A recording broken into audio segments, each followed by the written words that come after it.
Hello दोस्तों, आपका स्वागत करता हूं हमारे चैनल देसी प्रॉफिट टॉक में। आज के वीडियो में हम एक क्वेश्चन के बारे में बात करने वाले हैं। रवि जी ने जो है वो क्वेश्चन पूछा हुआ है कि भाई मेरा जो मंथली सैलरी है वो 15,000 है, तो 15,000 मंथली सैलरी पर जो है वो मुझे कितना होम लोन वगैरह जो है वो मिल सकता है। तो आज के वीडियो में हम इसी मुद्दे पर बात करेंगे कि भाई 15 से 20,000 के आसपास अगर आपका मंथली सैलरी है तो कितना मैक्सिमम होम लोन जो है बैंक आपको दे सकता है। तो इसके लिए सिंपली आपको ज़्यादा कुछ करना नहीं होता है ना। कई सारे बैंक्स वगैरह ने अपनी ऑफिशियल वेबसाइट पर ना एलिजिबिलिटी कैलकुलेटर बना रखा हुआ है, जिसमें वो कुछ आपसे इनपुट्स वगैरह मांगते हैं और आपके सैलरी के हिसाब से और किस टाइप की आप जॉब कर रहे हो उसके हिसाब से जो है वो आपको कैलकुलेट करके बता देते हैं। ठीक है ना। तो हम प्रैक्टिकल वे में समझते हैं चल के। तो इसके लिए हमने क्या करा है कि कोटक महिंद्रा की जो है एक ऑफिशियल वेबसाइट खोल ली है। इसमें एलिजिबिलिटी सेक्शन के अंदर हमें एक कैलकुलेटर देखने को मिल जाता है। ठीक है ना। अब हम यहाँ पर जब जाएंगे यहाँ पर कैलकुलेटर में, तो यहाँ पर सबसे पहले तो आप फॉर्म में ये पूछेगा कि भाई आप जो है वो सेल्फ एम्प्लॉयड है या सैलरीड पर्सन है। तो ज़्यादातर लोग वगैरह जॉब ही वगैरह कर रहे होते हैं ना, तो यहाँ पर हमने जो है वो सेलेक्ट कर लिया सैलरी। ठीक है ना। अब ये पूछेगा कि भाई क्या आप एग्जिस्टिंग कस्टमर है, क्या कोटक महिंद्रा में आपका कोई सेविंग अकाउंट वगैरह चल रहा है ना। तो अगर नहीं चल रहा है तो नो सेलेक्ट कर दिया। अगर आपका कोटक महिंद्रा वगैरह में बैंक अकाउंट चल रहा है तो यस कर दीजिए। वहाँ पे चल रहा होगा तो आपको कुछ एडिशनल बेनिफिट वगैरह मिलते हैं और हो सकता है लोन का अमाउंट भी जो है वो थोड़ा ज़्यादा बढ़ जाता हो, तो वो भी हम अभी चेक करेंगे। तो यहाँ पर फिलहाल मैंने सेलेक्ट कर लिया नो। फिर जो यहाँ तीसरा क्वेश्चन आता है, जो मेन क्वेश्चन है कि भाई मंथली सैलरी आपको डालनी। तो यहाँ पर हम देखे जाकर केस कैलकुलेटर में, तो मिनिमम जो मंथली सैलरी है वो हमें 15,000 दिखाई दे रही है, तो हम वो 15,000 सेलेक्ट कर लेते हैं कि भाई हमारा जो मंथली सैलरी है वो है 15,000 के आसपास। ठीक है ना। तो 15,000 हमने मंथली सैलरी सेलेक्ट कर लिया। अब यहाँ पर जो नेक्स्ट क्वेश्चन आता है वो आता है कि भाई आपका क्या कोई करंट EMI वगैरह चल रहा है। अगर आपने कोई पास्ट में कोई चीज़ ले रखी है, उसका आप ऑलरेडी जो है वो EMI वगैरह भर रहे हो, तो वो EMI आपको यहाँ पर डाल देना है। नहीं चल रहा है तो यहाँ पर जीरो डाल देना। ठीक है। तो इसको हम कर लेते हैं यहाँ पर सिंपली जीरो। ठीक है, कि हमारा कोई पहले से कोई EMI नहीं चल रहा है, क्योंकि अगर पहले से कोई EMI वगैरह चल रहा होगा ना, तो जो भी आपको लोन अमाउंट मिलने वाला होगा ना वो काफ़ी कम हो जाएगा। तो फिलहाल अभी हम जीरो पे कैलकुलेट करते हैं, देन हम यहाँ पर कुछ EMI वगैरह भी डाल के देखेंगे कितना फर्क जो है वो लोन के अमाउंट में आएगा। तो यहाँ हमने जीरो कर दिया। फिर लोन की अवधि, फिलहाल लोन की अवधि को हम 20 ईयर्स जो है वो रहने देते हैं।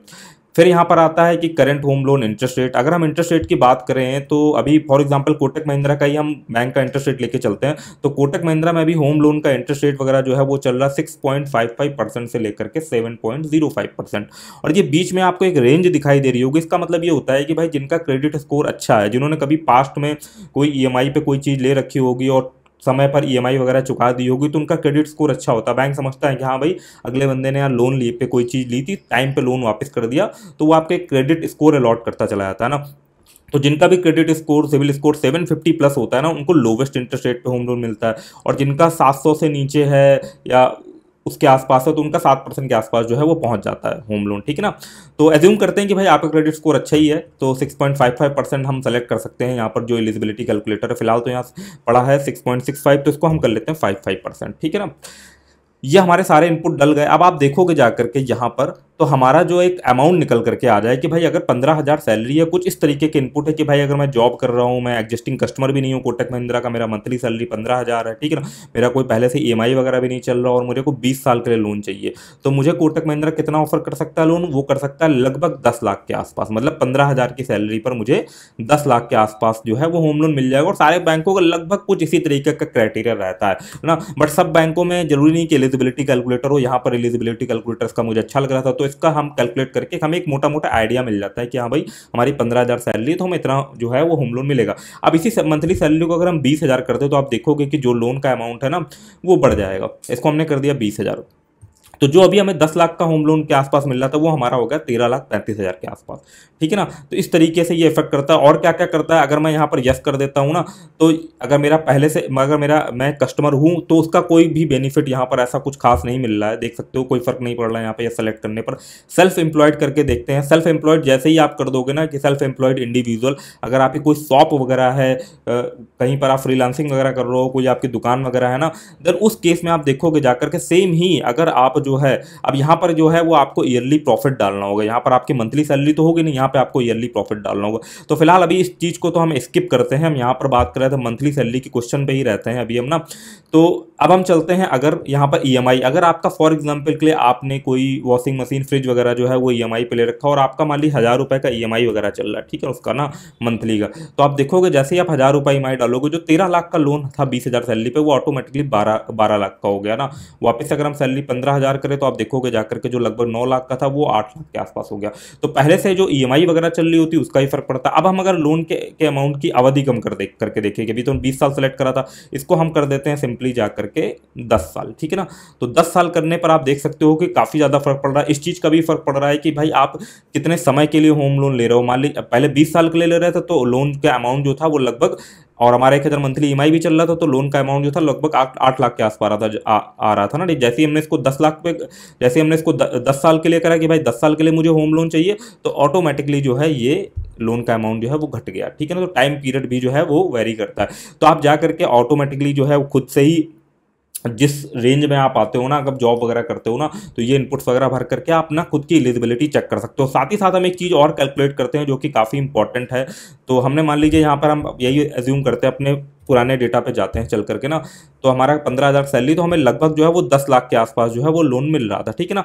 तो 10 लाख का अगर आप लोन लेते हो तो आपका मंथली ईएमआई वगैरह क्या बनेगा ना, तो इसके लिए हम यूज़ करेंगे एक बेस्ट ईएमआई कैलकुलेटर। इसका भी लिंक डिस्क्रिप्शन मिल जाएगा। काफ़ी बढ़िया ईएमआई कैलकुलेटर है, काफ़ी डिटेल्ड में जो है। यहाँ से तो आपने एलिजिबिलिटी कैलकुलेट कर ली कि हाँ भाई मेरा इतना सैलरी है और मुझे जो है इतना लोन मिल जाएगा। अब जो लोन आपने ले लिया उसमें आपका मंथली ईएमआई वगैरह कितना बनेगा, 15,000 तो आपकी सैलरी मिल रही है। अब 15,000 सैलरी में क्या भैया, अगर आप 10 लाख का लोन ले लोगे तो कितना आपका मंथली ईएमआई जो है वो निकल जाएगा। प्लानिंग करने के लिए तो चाहिए यार, 15,000 के का मेरा सैलरी है और मेरा ऐसा ना हो कि भाई मेरा अच्छा खासा ईएमआई बन जाए तो मेरी मंथली सैलरी पे इंपैक्ट पड़ जाकर। तो ईएमआई कैलकुलेट करना बहुत ज़्यादा जरूरी है, ठीक है ना। तो हम यहाँ पर सेलेक्ट करते हैं इस ईएमआई कैलकुलेटर में कि भाई हम जो है वो 10 लाख रुपए का लोन जो है वो ले रहे हैं। यहाँ पे हमने 10 लाख अमाउंट सेलेक्ट कर लिया। अब जो यहाँ पर कोटक महिंद्रा का हम लेते हैं इंटरेस्ट रेट, यहाँ पर जिस भी बैंक से आप होम लोन ले रहे हो उसका इंटरेस्ट रेट आप यहाँ पे डाल सकते हो। फिलहाल हम कोटक महिंद्रा का डाल के देखते हैं। और लोन जो है हमने 20 सालों के लिए लेना है, ठीक है ना। तो 10 लाख का लोन अगर 6.55% इंटरेस्ट रेट पर आप 20 सालों के लिए लेते हो ना, तो जो आपका मंथली ईएमआई बनेगा, मतलब समझ रहे हो ना, जितना आपका सैलरी 15,000 सैलरी है उसकी आधी सैलरी का जो है वो आपका ईएमआई वगैरह बनेगा अगर आप 20 साल के लिए लोन लेते हो। तो 10 लाख का होम लोन 6.55% के इंटरेस्ट रेट में 20 सालों के लिए जो आपका मंथली ईएमआई बन रहा है वो बन रहा है 7,485 रुपए के आसपास ना। टोटल जो आप बैंक को इंटरेस्ट पे करोगे 20 सालों में, जो 20 साल के लिए आपने लोन लिया, तो पूरे 20 सालों में जो आप बैंक को ब्याज दोगे जाकर ना, वो दोगे 7,96,447 रुपए। तो लिया आपने लोन 10 लाख रुपए का, ठीक है, 20 सालों के लिए लिया, और टोटल आप बैंक को 20 सालों में पे करोगे 17,96,447, जिसमें कि भाई आपका जो बेस अमाउंट था, प्रिंसिपल अमाउंट जो आपने लोन लिया हुआ था, और ये था जो आपने मंथली जो इंटरेस्ट वगैरह पड़ रहा था ना आपका, वो मिलाते मिलाते जो भी आपने 20 सालों में टोटल जो है वो इतना इंटरेस्ट बन रहा, तो वो टोटल मिला करके जो है वो आप बैंक को दोगे।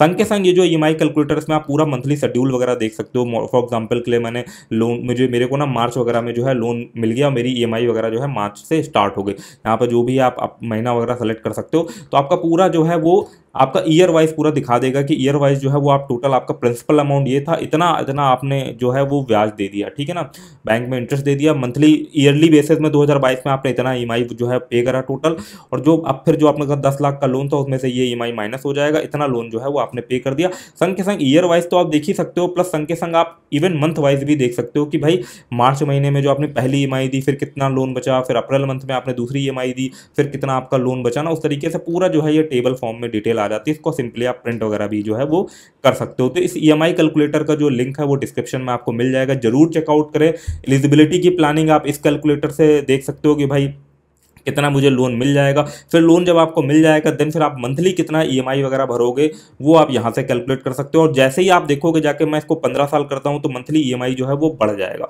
तो जो आपकी मंथली सैलरी है, जो खर्चे हैं, उसी के हिसाब से जो है वो आप ईएमआई के रेंज में जाएँ। अगर उसी को हम 30 साल कर दें जाकर, तो आप देखोगे ईएमआई वगैरह जो है वो और कम हो जाएगा, 6,388।